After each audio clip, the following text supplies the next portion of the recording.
Canadians Michael Spavor and Michael Kovrig have now been imprisoned in China for more than 1,000 days. To mark that grim milestone, family and friends of the two men are holding a march in Ottawa. There are similar marches actually happening around the world, walking 7,000 steps and calling for their freedom. The two have been jailed since December 2018 in what's widely seen as retaliation for Canada's arrest of Huawei executive Meng Wanzhou. I spoke to Michael Kovrig's former wife, Vina Nadjibulla, just ahead of the march this morning. Vina, good morning. Thanks for joining us. Good morning, Rosemary. Thank you for having me. Yeah, so tell us, Vina, about the march and why the 7,000 steps. Yes, so I'm here in Ottawa at Windsor Park where the march will be starting. 7,000 steps because that is the number of steps Michael paces every day in his cell. He gets to walk in circles, often holding a book or reciting songs. 7,000 steps or 5 kilometers of contemplation, prayer, and courage for him. And today he will be accompanied on that walk by all of us here in Ottawa and also thousands of friends around the world. People have already started marching in places like Seoul and Singapore and Dakar and Brussels as a way to show solidarity and support for Michael and also for Michael Spavor. Tell me, how long has it been since you've had any updates from Michael, a letter or any sort of direct information about his condition and how he's doing? We hear about Michael's conditions through consular visits. They still take place every month. So about 20 days ago, he had one of those visits and he continues to remain strong in spirit. He's doing everything possible to stay healthy, both mentally and physically. He referred to the experience as a boot camp in forbearance, and that is what it has been for him. And obviously, walking the 7,000 steps is one way that he continues to maintain that daily discipline to keep his spirits. So obviously, last month, a Chinese court found Michael Spavor guilty, then went on to sentence him to 11 years in prison. Michael Kovrig's trial took place back in March. Do you have any sense about a verdict for the Michael that you know well? Well, it may come at any point, but again, Rosie, we have known since day one, once Michael and Michael Spavor were formally arrested in May of 2019, the outcome was assured. The outcome in the Chinese legal system, 99.9% guilty verdict. So there will be no surprise there. It'll be heartbreaking, but we are prepared for that. What our focus has been and continues to be, what I do every day and what I fight for every day is to find a solution to finally bring him home.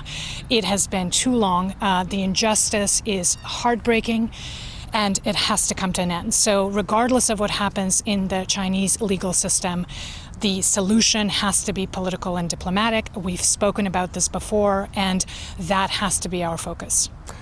Can you believe that we are at this point, that we are now 1,000 days of Michael being arbitrarily detained? No, it really is heavy, and the weather here in Ottawa reflects that. There's pain, there's heartbreak, the injustice of it all, it's heavy. But what I also try to remember, and what I will be encouraging supporters to remember today, is that amidst all of that injustice, there's also a ton of grace in the form of the strength and the courage that our Michaels continue to show, no matter their circumstances, no matter the bleakness of their environment. That is what gives me hope. That's what's keeping faith alive for me. And I know that collectively, we will do what is necessary to bring him home and to end this injustice. As you know, we are, of course, in the middle of an election campaign. There hasn't been an awful lot of talk about China in terms of policy in the midst of the campaign. So first, let me ask you, do you think there should be more conversation around this, or is it better that it does not become a political issue in the midst of a campaign? Well, Rosie, one thing that has been heartening about this since day one is that Canadians and political leaders across the board are united in the fact that this is unjust, that this is arbitrary, and that we must bring them home.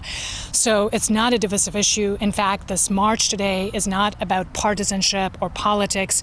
It's about two innocent Canadians 2 Canadians detained unjustly simply for being Canadian. And all Canadians are united in that. So my hope is that once we get past the elections, this would be a top priority. It's an unfinished agenda of the last government, and I hope that as soon as we have a government in place, this will be the #1 issue that we address. Has the election, Vina, caused any slowdown in terms of progress? Are there things that have been hampered because of the campaigning, or not? I mean, it's hard for me to tell. Obviously, I'm outside of government. I continue to advocate as much as I can. And in the course of these 1,000 days, we've dealt with a lot of hurdles, the pandemic being the most difficult among them. So this is another couple of weeks. We got to keep our eye on the ball, and that is finding a solution to bring them home, to end this injustice. Like that song from Michael's band says, plane to Toronto. That is the goal. How do we get them on the plane to Toronto? If you had a message to all the federal leaders, as you said, it has been sort of everyone on the same page in terms of getting them home and getting them safe.